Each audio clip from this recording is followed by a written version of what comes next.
Okay, so this question, the importance of technique when training and lifting, is sometimes it better to take a couple of steps back in order to catapult forward? Yeah, absolutely. Be very careful of chasing numbers. This is something that I was guilty of. So you're always looking to add that little bit more weight on the bar, or you're always looking for what we call progressive overload, right? So progressive overload means, we take a certain weight this week, let's say for example 10 kilos.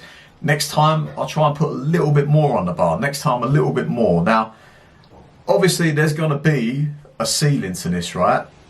And the closer we get to that ceiling, the more we're going to start to see technical breakdown, the more we're going to start to see movement compensations in the body. So for example, if we're doing an overhead press, then what you'll start to see is maybe like start leaning back a little bit because we don't quite possess the overhead mobility required to do that movement safely. So we start to find that extra range by leaning back a little bit, and then we start getting backache and things like that. So it's important to be able to notice when that breakdown is occurring, when you are starting to modify the technique somewhat to cover up any deficiencies in how you move, and when simply you're not strong enough to do it safely.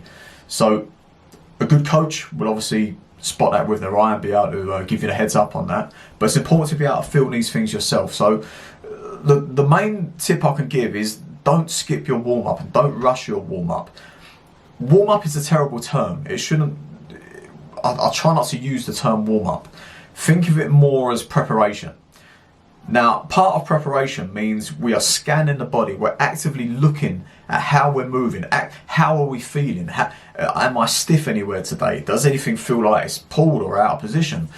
How am I moving? And using the opportunity in the warm-up in order to get more in tune with the body and notice, how am I feeling today? Do I need to take that little bit of a step back, maybe not put a bit more on the bar, maybe actually take a little bit off, and maybe I'll add some reps or I'll shorten the rest period down or something like that. So I can still work hard, but we don't always need to be chasing numbers.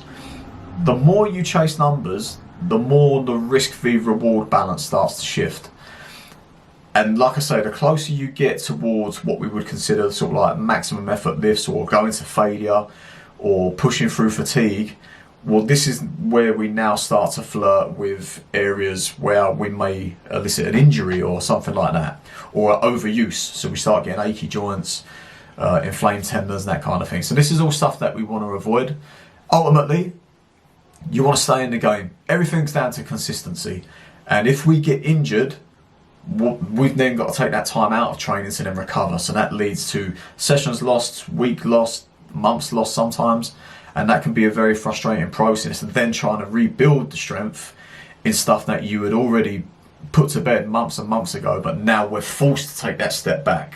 So yeah, ultimately, become in tune with your body. If you can't read your body, if you can't scan your body, if you don't know what you're looking for, well, that's where you're going to need a coach to actually work with in person, who can have a look and help you to understand how you move and what to look out for.